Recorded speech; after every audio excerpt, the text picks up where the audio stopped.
आपके सामने एक क्वेश्चन है कि रुपए 800 में बेचने पर किसी वस्तु पर हुआ लाभ उसी वस्तु को रुपए 275 में बेचने पर हुई हानि का 20 गुना है। 20% लाभ कमाने के लिए वस्तु का विक्रय मूल्य ज्ञात कीजिए। दोस्तों, हमारे पास दो सेलिंग प्राइस दे रखे हैं 275 और 800। जब हम 275 में बेच रहे हैं तो हमें लॉस हो रहा है, 800 रुपये में बेच रहे हैं तो हमें प्रॉफिट हो रहा है, यानी कि हमारा जो सीपी होगा वो इन दोनों के बीच में होगा।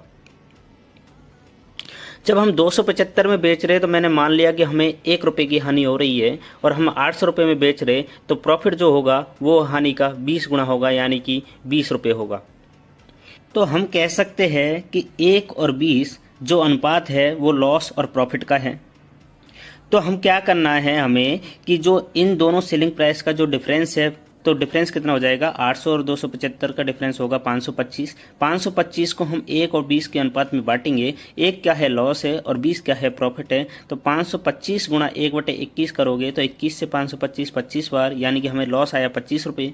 और 525 गुणा 20/21 करोगे तो 21 से 525 25 बार, और 25 गुणा 20 करोगे 500 आएगा, यानी प्रॉफिट कितना आया, 500। आप सीपी दो तरीका से निकाल सकते हो, या तो सेलिंग प्राइस में लॉस जोड़ दीजिए या सेलिंग प्राइस में से प्रॉफिट घटा दीजिए।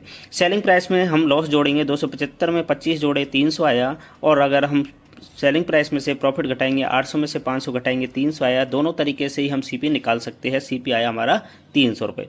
अब हमें निकालना क्या है, सेलिंग प्राइस। 300 गुणा 120/100 करेंगे, 2 जीरो से 2 जीरो कट जाएगा, 3 गुणा 120 करेंगे तो हमारे पास आएगा 360 रुपये। यही हमारा आंसर है। Option C is the correct answer.